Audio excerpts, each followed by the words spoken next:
it will be confusing. And let's start talking about Chapter 2.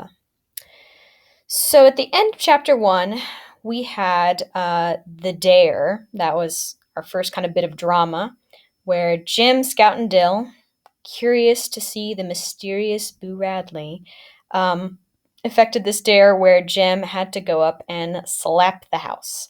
Nothing really happened, but that tiny, almost invisible movement of the inside shutter moving, as if someone, hearing the slap on the house, said, wonder what's going on out there. So that was some summertime fun from the children.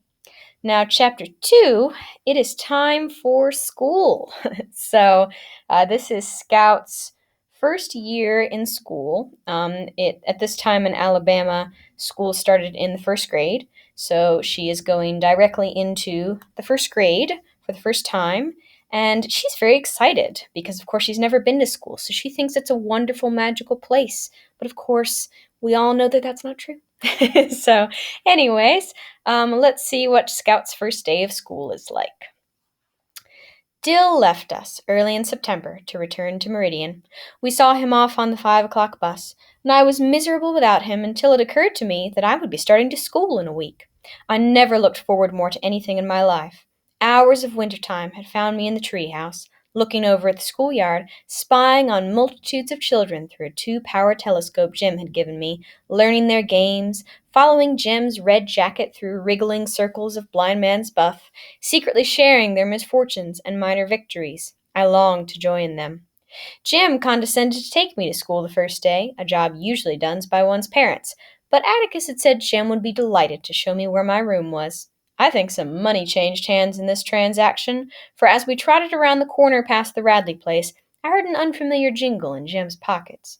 When we slowed to a walk at the edge of the schoolyard, Jim was careful to explain that during school hours I was not to bother him, I was not to approach him with requests to enact a chapter of Tarzan and the Ant-Man, to embarrass him with references to his private life, or tag along behind him at recess and noon. I was to stick with the first grade, and he would stick with the 5th. In short, I was to leave him alone. You mean we can't play any more? I asked. We'll do like we always do at home, he said, but you'll see. School's different. It certainly was. Before the first morning was over, Miss Caroline Fisher, our teacher, hauled me up to the front of the room and patted the palm of my hand with a ruler, then made me stand in the corner until noon. So pausing here for a sec, we have a little bit of a little teaser here, some dramatic irony for us, where we know that by noon on the first day, Scout's going to get in trouble. Standing in the corner, getting slapped on your hand with a ruler, that's definitely trouble. But we don't know what for. What could she do that is rotten enough to get in trouble the very first morning of school? Right, let's meet Scout's teacher. Miss Caroline was no more than 21. She had bright auburn hair, pink cheeks, and wore crimson fingernail polish. She also wore high-heeled pumps and a red and white striped dress. She looked and smelled like a peppermint drop. She boarded across the street one door down from us in Miss Maudie Atkinson's upstairs front room, and when Miss Maudie introduced us to her, Jim was in a haze for days. Miss Caroline printed her name on the blackboard and said, "This says, I am Miss Caroline Fisher. I am from North Alabama, from Winston County." The class murmured apprehensively, should she prove to harbor her share of the peculiarities indigenous to that region. When Alabama seceded from the Union on January 11, 1861, Winston County seceded from Alabama, and every child in Macomb County knew it. North Alabama was full of liquor interest, big mules, steel companies, Republicans, professors, and other persons of no background.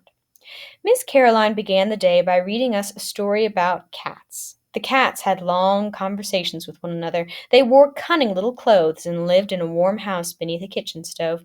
By the time Mrs. Cat called the drugstore for an order of chocolate malted mice, the class was wriggling like a bucket full of catawba worms. Miss Caroline seemed unaware that the ragged, denim-shirted, and flour-sack-skirted first grade, most of whom had chopped cotton and fed hogs from the time they were able to walk, were immune to imaginative literature. Miss Caroline came to the end of the story and said, "Oh my, wasn't that nice?" Then she turned to the blackboard and printed the alphabet in enormous square capitals, turned to the class and asked, "Does anybody know what these are?" Everybody did. Most of the first grade had failed it last year. I suppose she chose me because she knew my name. As I read the alphabet, a faint line appeared between her eyebrows, and after making me read most of my first reader and the stock market quotations from the mobile register aloud, she discovered that I was literate and looked at me with more than faint distaste. Miss Caroline told me to tell my father not to teach me any more. It would interfere with my reading. Teach me? I said in surprise. He hasn't taught me anything, Miss Caroline. Atticus ain't got time to teach me anything, I added, when Miss Caroline smiled and shook her head. Why, he's so tired at night he just sits in the living room and reads. If he didn't teach you, who did? Miss Caroline asked good naturedly. Somebody did. You weren't born reading the mobile register. Jim says I was. He read in a book where I was a bullfinch instead of a finch. Jim says my name's really Jean Louise Bullfinch, that I got swapped when I was born, and I'm really a... Miss Caroline apparently thought I was lying. Let's not let our imaginations run away with us, dear, she said. Now, you tell your father not to teach you any more. It's best to begin reading with a fresh mind. You tell him I'll take over from here and try to undo the damage. Ma'am? Your father does not know how to teach. You can have a seat now. I mumbled that I was sorry and retired, meditating upon my crime. I never deliberately learned to read, but somehow I had been wallowing illicitly in the daily papers. In the long hours of church, was it then I learned? I could not remember not being able to read hymns. Now that I was compelled to think about it, reading was something that just came to me, as learning to fasten the seat of my union suit without looking around, or achieving two bows from a snarl of shoelaces. I could not remember when the lines above Atticus's moving fingers separated into words, but I had stared at them all the evenings in my memory, listening to the news of the day, bills to be enacted into laws, the diaries of Lorenzo Dow, anything Atticus happened to be reading when I crawled into his lap every night. Until I feared I would lose it, I never loved to read. One does not love breathing. All right, so pausing there, I really like that quote because, of course, it shows how much Scout kind of took this for granted, the ability to be able to read. It was something that she already knew going into first grade. And now, speaking as a teacher, if a kid came into my class and already knew something that I was supposed to teach them, I don't feel I'd react the same way as Miss Caroline. So it's kind of strange that the first thing that Scout's gotten in trouble for is reading. You would think that would be something to be praised and admired. But she hasn't gotten her palm slapped and hasn't got put in the corner yet, so there must be something else that she does. Alrighty. I knew I had annoyed Miss Caroline, so I let well enough alone and stared out the window until recess, when Jim cut me from the covey of first graders in the schoolyard. He asked how I was getting along. I told him.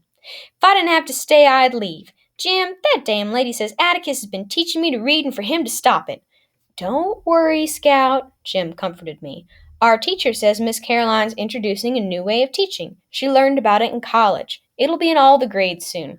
You don't have to learn much out of books that way. It's like if you want to learn about cows, you go milk one, see? Yeah, Jim, but I don't want to study cows. Sure you do. You have to know about cows. They're a big part of life in Macomb County. I contented myself with asking Jim if he'd lost his mind. I'm just trying to tell you the new way they're teaching the first grade, stubborn. It's the Dewey Decimal System. Having never questioned Jim's pronouncements, I saw no reason to begin now. The Dewey Decimal System consisted, in part, of Miss Caroline waving cards at us on which were printed "thee," "cat," "rat," "man," and "you." No comment seemed to be expected of us, and the class received these impressionistic revelations in silence. I was bored, so I began a letter to Dill. Miss Caroline caught me writing and told me to tell my father to stop teaching me. Besides, she said, we don't write in the first grade, we print. You won't learn to write until you're in the third grade. Calpurnia was to blame for this. It kept me from driving her crazy on rainy days, I guess. She would set me a writing task by scrawling the alphabet firmly across the top of a tablet, then copying out a chapter of the Bible beneath. If I reproduced her penmanship satisfactorily, she rewarded me with an open-faced sandwich of bread and butter and sugar. In Calpurnia's teaching, there was no sentimentality. I seldom pleased her, and she seldom rewarded me. All right, so Scout has gotten in trouble for a second time. I suppose we shouldn't be surprised after getting in trouble for reading, but now she's gotten in trouble for writing. And not just any kind of writing. Miss Caroline says, "We don't write in the first grade, we print. You won't learn to write until you're in the third grade." So what Miss Caroline means is not only is Scout, fully literate, she is writing, but she's not just printing, she's writing in cursive. Something that they probably don't even teach a lot of y'all these days. So, Scout has demonstrated a lot of skills and she has gotten chastised for every one. And gosh, she must be getting a little frustrated. Now, real quick before we move on to the second part of the chapter, I want to fill in some information for Miss Caroline Fisher. So, if you remember, our categories are relationship to other characters, direct characterization, and indirect characterization. So, the easy one is that third column. Relationship to other characters, well, Miss Caroline would be Scout's teacher. Now, direct information, we actually get a lot of direct characterization from Miss Caroline. So right from the get-go, we're told that she is 21 years old. We're told that she is, looks and smells like a peppermint drop, I think was the description. So, looks and smells like peppermint drop. The way that Jim reacts to her, combined with this, it said that when Jim met her, he was in a haze for days. That probably indicates to us that she's fairly attractive, if Jim was put into a haze by seeing her pretty little face. The fact that she's only 21 years old also tells us that she probably hasn't been teaching very long, and especially considering the way that she reacts to Scout knowing how to read and write, that's pretty strange for an experienced teacher to react that way. So we're probably assuming that she hasn't been teaching very long, she's kind of inexperienced, and maybe that's what's making her such a jerk in this scene. So that's some characterization on Miss Caroline Fisher. All right, so it is almost time for lunch. Scout hasn't gotten whooped yet, but we know it's coming. All right, so starting with Miss Caroline. "Everybody who goes home to lunch, hold up your hands," said Miss Caroline, breaking into my new grudge against Calpurnia. The town children did so, and she looked us over. "Everybody who brings his lunch, put it on top of his desk." Molasses buckets appeared from nowhere, and the ceiling danced with metallic light. Miss Caroline walked up and down the rows, peering and poking into lunch containers, nodding if the contents pleased her, frowning a little at others. She stopped at Walter Cunningham's desk. "Where's yours?" she asked. Walter Cunningham's face told everybody in the first grade he had hookworms. His absence of shoes told us how he got them. People caught hookworms going barefooted in barnyards and hog wallows. If Walter had owned any shoes, he would have worn them the first day of school and then discarded them until midwinter. He did have on a clean shirt and neatly mended overalls. "Did you forget your lunch this morning?" asked Miss Caroline. Walter looked straight ahead. I saw a muscle jump in his skinny jaw. "Did you forget it this morning?" asked Miss Caroline. Walter's jaw twitched again. "Yib," he finally mumbled. Miss Caroline went to her desk and opened her purse. "Here's a quarter," she said to Walter. "Go and eat downtown today. You can pay me back tomorrow." Walter shook his head. "No, thank you, ma'am," he drawled softly. Impatience crept into Miss Caroline's voice. "Here, Walter, come get it." Walter shook his head again. When Walter shook his head a third time, someone whispered, "Go on and tell her, Scout." I turned around and saw most of the town people and the entire bus delegation looking at me. Miss Caroline and I had conferred twice already, and they were looking at me in the innocent assurance that familiarity breeds understanding. I rose graciously on Walter's behalf. Miss Caroline." "What is it, Jean Louise?" "Miss Caroline, he's a Cunningham." I sat back down. "What, Jean Louise?" I thought I had made things sufficiently clear. It was clear enough to the rest of us. Walter Cunningham was sitting there lying his head off. He didn't forget his lunch. He didn't have any. He had none today, nor would he have any tomorrow or the next day. He had probably never seen 3 quarters together at the same time in his life. I tried again. Walter's one of the Cunninghams, Miss Caroline. I beg your pardon, Jean Louise? Well, that's okay, ma'am. You'll get to know all the country folks after a while. The Cunninghams never took anything they can't pay back. No church baskets and no scrip stamps. They never took anything off of anybody. They get along on what they have. They don't have much, but they get along on it. My special knowledge of the Cunningham tribe, one branch that is, was gained from events of last winter. Walter's father was one of Atticus's clients. After a dreary conversation in our living room one night about his entailment, before Mr. Cunningham left, he said, "Mr. Finch, I don't know when I'll ever be able to pay you." "Let that be the least of your worries, Walter," Atticus said. When I asked Jim what entailment was, and Jim described it as a condition of having your tail in a crack, I asked Atticus if Mr. Cunningham would ever pay us. "Not in money," Atticus said, "but before the year's out, I'll have been paid. You watch." We watched. One morning, Jem and I found a load of stove wood in the backyard. Later, a sack of hickory nuts appeared on the back steps. With Christmas came a crate of smilax and holly. That spring, when we found a croaker sack full of turnip greens, Atticus said Mr. Cunningham had more than paid him. "Why does he pay you like that?" I asked. "Because that's the only way he can pay me. He has no money." "Are we poor, Atticus?" Atticus nodded. "We are indeed." Jim's nose wrinkled. "Are we as poor as the Cunninghams?" "Not exactly. The Cunninghams are country folks, farmers, and the crash hit them hardest." Atticus said professional people were poor because the farmers were poor. As Macomb County was farm country, nickels and dimes were hard to come by for doctors and dentists and lawyers. Entailment was only a part of Mr. Cunningham's vexations. The acres not entailed were mortgaged to the hilt, and the little cash he made went to interest. If he held his mouth right, Mr. Cunningham could get a WPA job, but his land would go to ruin if he left it, and he was willing to go hungry to keep his land and vote as he pleased. Mr. Cunningham, said Atticus, came from a set breed of men. As the Cunninghams had no money to pay a lawyer, they simply paid us with what they had. "Did you know," said Atticus, "that Dr. Reynolds works the same way? He charges some folks a bushel of potatoes for delivery of a baby. Miss Scout, if you give me your attention, I'll tell you what entailment is. Jim's definitions are very nearly accurate sometimes." If I could have explained these things to Miss Caroline, I would have saved myself some inconvenience and Miss Caroline's subsequent mortification, but it was beyond my ability to explain things as well as Atticus, so I said, "You're shaming him, Miss Caroline. Walter hasn't got a quarter at home to bring you, and you can't use any stove wood." Miss Caroline stood stock still, then grabbed me by the collar and hauled me back to her desk. "Jean Louise, I've had about enough of you this morning," she said. "You're starting off on the wrong foot in every way, my dear. Hold out your hand." I thought she was going to spit in it, which was the only reason anybody in Macomb held out his hand. It was a time-honored method of sealing oral contracts. Wondering what bargain we had made, I turned to the class for an answer, but the class looked back at me in puzzlement.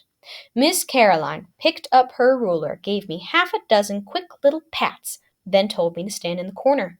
A storm of laughter broke loose when it finally occurred to the class that Miss Caroline had whipped me. When Miss Caroline threatened it with a similar fate, the first grade exploded again, becoming cold sober only when the shadow of Miss Blount fell over them. Miss Blount, a native Macomium as yet uninitiated in the mysteries of the decimal system, appeared at the door, hands on hips, and announced, "If I hear another sound from this room, I'll burn up everybody in it. Miss Caroline, the sixth grade cannot concentrate on the pyramids for all this racket." My sojourn in the corner was a short one. Saved by the bell, Miss Caroline watched the class file out for lunch. As I was the last to leave, I saw her sink down into her chair and bury her head in her arms. Had her conduct been more friendly toward me, I would have felt sorry for her. She was a pretty little thing.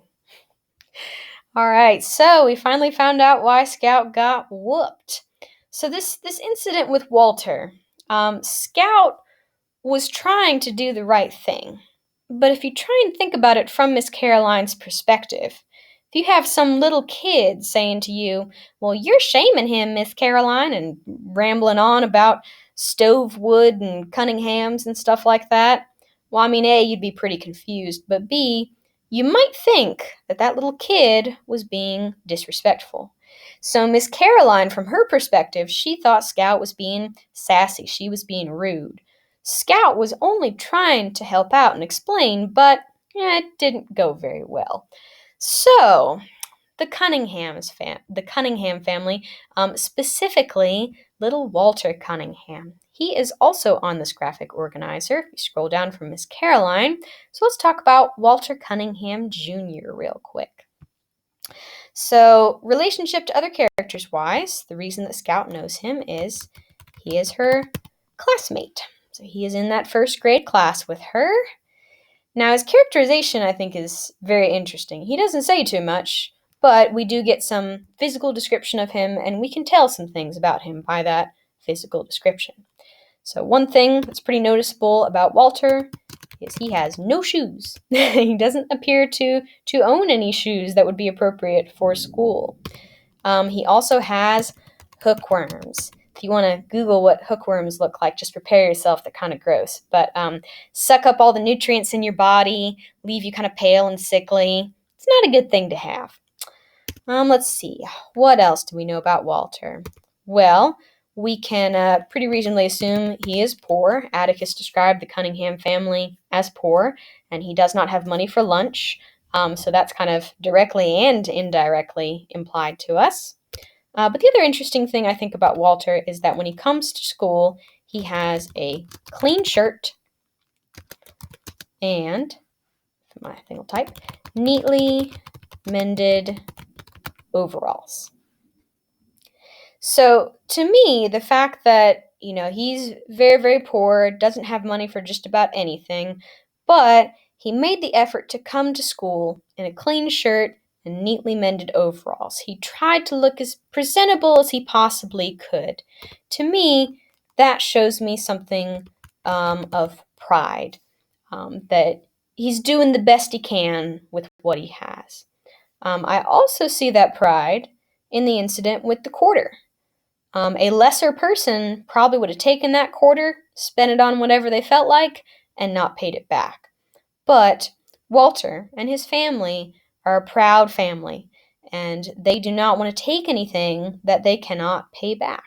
So that does show us some positive things about the Cunningham family. Though they are poor, they are proud, and they try to be as respectful as possible in their appearance and their behavior. So, that's your introduction to the Cunningham family, and that is the end of Chapter 2. So, we will move on to Chapter 3 and finish out Scout's first day of school tomorrow.